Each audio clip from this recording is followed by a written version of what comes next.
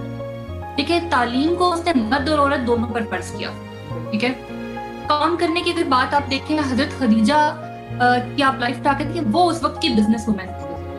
ٹھیک ہے، پھر آپ دیکھیں کہ عورت کو یہ ہے کہ آدمی کی ذمہ داری ہے کہ وہ اس کے سارے خرچے پورے کرے. عورت اگر کماتی ہے تو اس پر آدمی کا حق نہیں ہے، اس کی کمائی پر، وہ اس کی کمائی ہے، لیکن اس کے خرچے پورے کرنا آدمی کی ہے. پھر وراثت میں سب سے پہلے جو حق عورت کو دیا گیا وہ اسلام کا مذہب نے دیا. تو جو عورت کے یہ سارے حقوق ہیں، پھر ماں کا درجہ، اس میں جو اس کا احترام ہے اور جو اس کے حقوق ہیں، کسی بھی فارم میں عورت کو جو رائٹس اسلام نے دیے ہیں، اس سے زیادہ امپاورمنٹ کیا ہوگی. اگر آج کی ہم بات کریں ہماری سوسائٹی کے اندر، جیسے ہم نے کہا کہ کچھ تو وہ خواتین ہیں کہ جو اس چیز کا شعور رکھتی ہیں کہ ہمارے ساتھ غلط ہو رہا ہے، اس کے باوجود وہ چپ کر جاتی ہیں کہ اچھا پھر اب کیا کریں نا، اب کہاں جائیں، کیا کریں. وہ ایسا کیوں کرتی ہیں؟ کیونکہ ان کے پاس بیک اپ سپورٹ نہیں ہوتی ہے. ان کو یہ ہوتا ہے کہ اگر آج ہم یہاں سے نکالے جاتے ہیں، ہم کچھ بولتے ہیں تو ہمارا کیا ہوگا. کیونکہ ان کے والدین نے ان کو تعلیم پرووائڈ نہیں کی، کہ اسلام نے عورت کا حق رکھا تھا کہ آج اگر اس عورت کے پاس تعلیم ہو تو وہ اس قابل ہے کہ وہ اپنے آپ کو سپورٹ کر سکے اور کسی ابیوزو ریلیشن شپ کو مینٹین رکھنے پہ مجبور نہ ہو. تو امپاورمنٹ کا کانسیپٹ تو بہت سمپل ہے کہ وہی حقوق ہیں، تعلیم ہے، پھر اگر آپ کو کمانے کا کام کرنے کا حق حاصل ہے اور آپ کما رہے ہیں تو آپ کی کمائی پہ صرف آپ کا حق ہے، جبکہ مرد کی کمائی پر آپ کا حق ہے. اور آپ پر یہ بھی، عورت پر اسلام میں یہ بھی فرض نہیں ہے کہ وہ اپنے، یہ جو ہمارے ہاں ساس بہو کی خدمت ہے، یہ والا جو کانسیپٹ ہے، یہ بھی اسلام کے اندر عورت کا فرض نہیں ہے، یہ اس کے ہسبینڈ کا فرض ہے. اور عورت کے اوپر اسلام میں گھر کے کام بھی فرض نہیں ہے. تو یہ سب چیزیں جو ہیں، وہ بات ہے کہ ہمارے نفلوں کے چکر میں جو ہے نا ہمارے فرض چلے جاتے ہیں. ہم ان رسومات میں، اپنے کلچر میں اور ہماری ریلیجیس ویلیوز میں ہم ڈفرینشیٹ نہیں کر پاتے. اور تعلیم کا واقعی شعبہ پاکستان کے اندر بہت ہم لوگ دیکھتے ہیں کہ معیاری نہیں ہے. اس کی آپ کیا بڑی وجہ سمجھتی ہیں کہ کیوں اتنی تعلیم کے اوپر فوکس نہیں ہے ہمارا؟ دیکھیں، اس میں اس میں دو تین وجوہات ہیں. ایک تو ہمارا جو کلچرل مائنڈ سیٹ بنا ہوا تھا نا کہ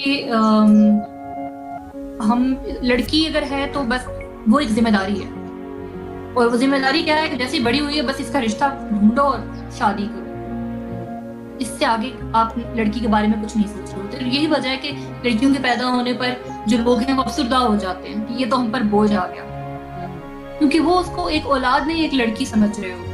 اس کی وجہ جو ہے شعور کی اور علم کی کمی ہے. ہمارے ہاں جو ہم چیزیں دین کے نام پر کر رہے ہیں نا، وہ بیسیکلی ہمارا دین نہیں ہے. ہم سنے سنائی چیزوں پر چل رہے ہیں. اسلام ہمیں جو چیزیں بتا رہا ہے وہ بہت کلیئر ہے اور بہت پروگریسو ہیں، وہ بہت زیادہ پروگریسو ہیں. اسلام بالکل بھی کنزرویٹو ریلیجن نہیں ہے. اگر ہم ان ویلیوز کو لے کر چلیں، اگر ہم اتفاق کھول کر دیکھ لیں کہ لڑکی کے حقوق کیا ہیں، عورت کے حقوق کیا ہیں، بیٹی ہے تو اس کے حقوق کیا ہیں، اس کی تعلیم مجھ پر فرض ہے، اس کی پرورش بہترین مجھ پر فرض ہے.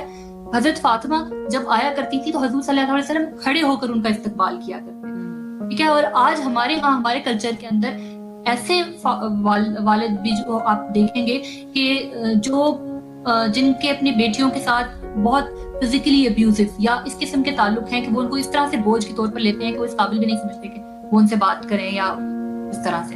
تو یہ ہماری کلچرل چیزیں ہیں. اور میرے خیال میں اس میں ایک جو فیکٹر رہا ہے نا، وہ یہ رہا ہے کہ ہم جب سب کانٹیننٹ میں رہے ہیں